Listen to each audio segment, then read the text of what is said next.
섹시합니다. 안녕하세요, 반갑습니다. 오늘 제가 할 리뷰는 아식스의 플래그십 카본 플레이트 러닝화죠.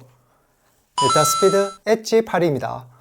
이건 스카이 8인데요. 제가 스카이 8보다 이 엣지 8를 먼저 리뷰하는 이유는 이번 엣지 8 같은 경우에는 스카이 8와 미드솔의 스펙이 똑같아지면서 착화감이 굉장히 좋아졌고요. 그리고 지면을 치고 나갈 때의 느낌이 포어폿의 느낌이 스카이 8보다 조금 더 좋습니다. 그래서 제가 좀 더 마음에 들었던 이 엣지 8를 먼저 리뷰하도록 하겠습니다. 자, 제가 이 신발을 구입하고 나서 최근에는 거의 메타스피드 시리즈만 착용을 하고 있습니다. 평소 훈련할 때 조깅이나 지속주, 스피드 훈련 등등등, 그리고 대회에서도 이 메타스피드 엣지 8를 착용하고 있는데 신발 좋습니다. 섹시해요. 가피도 굉장히 편하고요. 미드솔 역시 전작보다 살짝 더 부드러워지면서 지면을 치고 나가는 느낌이 훨씬 탄력있고 경쾌해졌습니다. 스카이 8보다 포어폿의 쿠션이 좀 더 좋습니다. 미드솔의 느낌을 좀 더 구체적으로 얘기해드리면 착지할 땐 굉장히 부드럽습니다. 그런데 지면을 치고 나갈 때의 느낌은 탄탄해요. 부드러움과 탄탄함이 공존하는 미드솔입니다. 혹시 제 리뷰 영상을 오랫동안 시청하셨던 분들이라면 제가 부드러움과 탄탄함이 공존하는 미드솔이라고 얘기했던 러닝화가 하나 더 있는 거 알고 계십니까? 네, 그렇습니다. 서코니의 엔돌핀 엘리트와 상당히 유사합니다. 엔돌핀 엘리트 역시 착지할 땐 부드럽고 지면을 치고 나갈 땐 탄탄하기 때문에 페이스가 빨라질수록 하체의 드라이버가 좋고 상당히 가볍고 경쾌한 느낌이 드는 신발인데요. 그래서 기존 엔돌핀 엘리트를 좋아하셨던 분들이라면 저는 이 신발을 무조건 강추합니다. 그리고 나이키의 알파플라이의 미친 탄성이 너무 부담스럽다, 알파플라이의 탄성이 너무 과하다 라고 느끼는 분들 같은 경우에는 제가 오늘 리뷰할 메타스피드 시리즈가 아주 좋은 선택이 될 수 있습니다.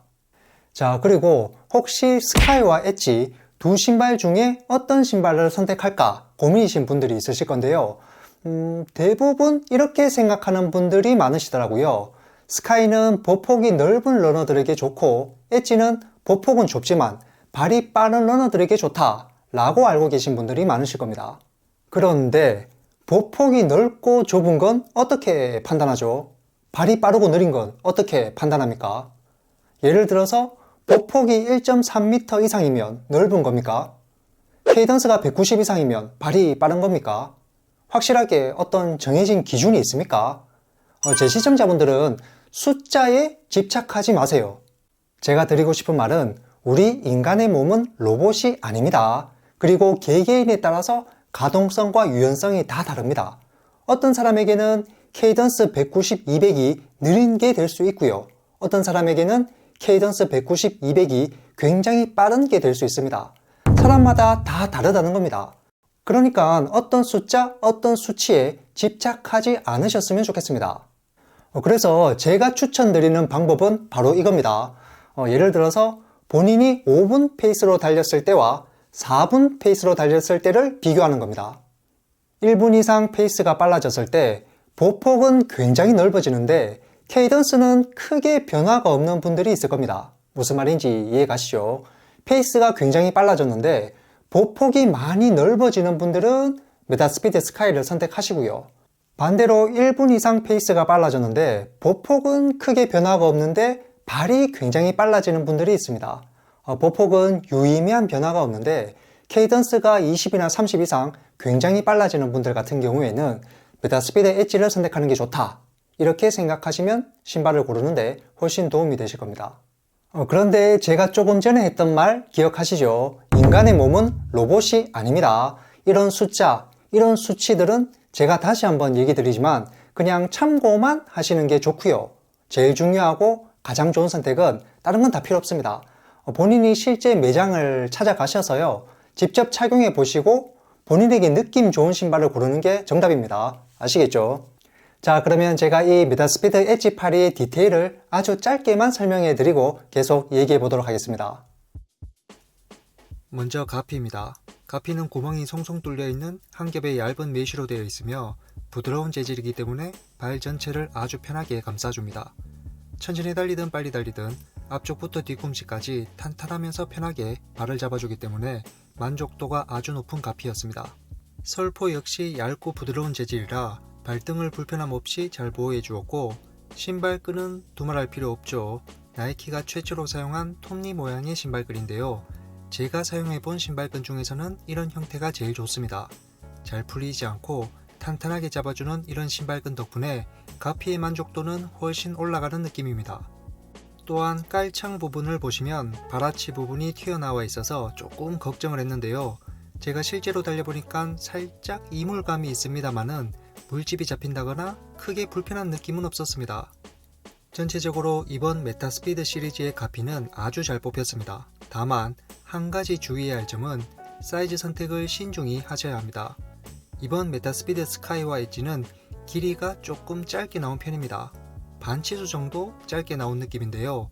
저는 대부분의 신발을 270 사이즈를 착용하며 이 신발 역시 270 사이즈로 구입했습니다. 그리고 제가 며칠 전에 장거리를 한번 달려봤는데요. 5km, 10km, 15km 정도까지는 크게 문제가 없었지만 15km가 넘어가면서 발가락이 살짝 불편한 느낌을 받았습니다. 하지만 그냥 참고 계속 달려봤습니다. 그런데 하프가 넘어가고 25km, 30km 이상 거리가 길어지니까 발가락이 너무 아프더라고요.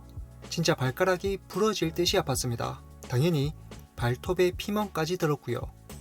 자, 그래서 짧게 달리는 분들 같은 경우에는 기존 신발과 같은 정 사이즈로 선택하셔도 되지만 하프 이상 그리고 풀코스 마라톤을 염두에 두고 계신 분들이라면 반치수 업 하는 걸 추천해 드립니다. 하지만 사이즈 선택은 당연히 개인차가 존재하기 때문에 반드시 실제로 착용해 보시고 본인에게 맞는 사이즈를 선택하시는 게 좋겠습니다. 다음 미드솔입니다. 메타스피드 엣지 82의 미드솔은 전작보다 업그레이드된 PBA 베이스의 블라스트 터보 플러스 미드솔입니다. 전작보다 살짝 부드러워지면서 좀 더 탄력 있게 바뀌었습니다. 포어폿은 34.5mm, 힐은 39.5mm이며 옵셋은 5mm입니다. 이 수치는 스카이 82와 동일합니다. 이번 메타스피드 시리즈는 스카이와 엣지 모두 미드솔 높이의 스펙은 같습니다. 그리고 신발 무게는 현재 제 신발 270 사이즈 185g이 나옵니다. 굉장히 가볍죠. 또한 카본 플레이트가 미드솔에 삽입되어 있습니다. 스카이 82는 미드솔 중간에 카본 플레이트가 들어가 있는 반면 제가 리뷰하는 엣지 82는 카본 플레이트가 살짝 아래쪽으로 들어가 있습니다. 포어폿을 보시면 살짝 아래쪽으로 들어가 있는 게 보이실 겁니다. 블라스트 터보 플러스 미드솔이 정말 재미있습니다. 부드러움과 탄탄함이 공존하는 미드솔인데요. 착지할 땐 상당히 부드럽고 지면을 치고 나갈 땐 탄탄합니다. 이런 느낌은 페이스가 빨라질수록 치고 나가는 느낌이 상당히 가볍고 경쾌한데요. 다만 느린 페이스에서는 뻣뻣한 느낌이 들어서 별로입니다. 느린 페이스로 달린다면 이 신발은 뻣뻣한 느낌이 들기 때문에 추천하지 않습니다. 하지만 페이스가 빨라지면 빨라질수록 순식간에 굉장히 탄력 있고 경쾌한 미드솔로 바뀝니다. 그래서 블라스트 터보 플러스 미드솔은 느린 페이스의 초보 러너들보다는 러닝에 익숙하고 페이스가 빠른 고수 러너들에게 훨씬 잘 어울리는 미드솔이라 느꼈으며 페이스가 빨라질수록 만족도가 훨씬 높아지는 미드솔입니다. 저는 스카이와 엣지 두 신발 모두 신어보고 있는데 엣지의 미드솔이 좀 더 좋았습니다. 왜냐하면 엣지가 포어폿의 쿠션이 더 좋습니다. 이번 메타스피드 시리즈는 미드솔 높이의 스펙이 같아지면서 상대적으로 아래쪽에 카본이 들어있는 엣지가 좀 더 풍부한 쿠션감을 가지고 있으며 지면을 치고 나갈 때의 느낌이 엣지가 좀 더 부드럽고 안정적이었습니다. 그래서 저는 엣지를 좀 더 추천합니다. 제가 최근에 이 신발을 꾸준히 착용해보니까 서코니의 엔돌핀 엘리트의 미드솔과 비슷하면서 약간 나이키의 베이퍼플라이 4%와 베이퍼플라이 넥스트 1의 느낌과도 유사했습니다. 이번 메타스피드 엣지 82 아주 마음에 듭니다. 다만 한 가지 주의해야 할 점은 전작 같은 경우에는 제가 리뷰를 하면서 치명적인 단점으로 발목이 외번되는 느낌을 지적했었는데요. 이번 메타스피드 엣지 82도 살짝 외번되는 느낌이 있긴 합니다. 외번의 느낌이 있긴 합니다만은 전작보다는 안정감이 훨씬 좋아졌습니다. 그래서 좀 더 안정적인 러닝이 가능했습니다. 다음 아웃솔입니다. 전작과 비교했을 때 거의 변화가 없는 똑같은 아웃솔입니다. 앞쪽부터 뒤꿈치까지 얇은 고무가 붙어 있으며 지면을 치고 나갈 때 밀리는 느낌이 없는 잘 뽑힌 아웃솔입니다. 내구성 역시 나쁘지 않습니다. 400에서 500km 가까이 사용을 해도 잘 버틸 수 있을 만큼 괜찮은 내구성을 보여줍니다. 전체적으로 좋지도 나쁘지도 않은 무난하게 잘 뽑힌 아웃솔입니다. 자, 이번 메타스피드 시리즈는 모두 잘 뽑힌 신발이고요. 섹시한 신발입니다. 스카이 파리도 정말 좋긴 한데 저 같은 경우에는 개인적으로 엣지 파리가 좀 더 좋았습니다. 전작보다 좀 더 업그레이드된 블라스트 터보 플러스 미드솔로 변경되면서 탄탄함과 부드러움을 동시에 가지고 있는 미드솔 느낌인데요. 착지할 땐 부드럽고 지면을 치고 나갈 땐 탄탄해지는 굉장히 매력있는 플래그십 카보나가 되었습니다. 그리고 안정감도 꽤 개선이 되었기 때문에 기존 메타스피드 시리즈를 좋아하셨던 분들이나 혹은 엔돌핀 엘리트를 좋아하셨던 분들은 이번에 출시된 메타스피드 엣지 8를 선택하신다면 아주 훌륭한 선택이 될 수 있을 거라 확신합니다. 다만 한 가지 주의할 점은 있습니다. 이 신발은 조금 불친절한 신발입니다. 상당히 불친절한 신발이에요. 이게 무슨 말이냐면 조깅 페이스로 달린다거나 느린 페이스로 러닝을 할 경우에는 신발이 좀 별로입니다.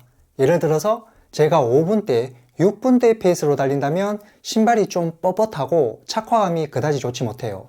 그런데 템포 페이스 이상, 그리고 지속주 페이스, 스피드 훈련 등등등 페이스가 빨라지기 시작하면 지면을 치고 나가는 느낌이 상당히 경쾌해집니다. 통통 튀면서 앞으로 나가는 느낌이 정말 좋아요. 그러니까 이 신발은 느린 페이스에서는 조금 불친절하고요. 페이스가 빨라져야 훨씬 좋은 느낌을 느낄 수 있는 신발입니다.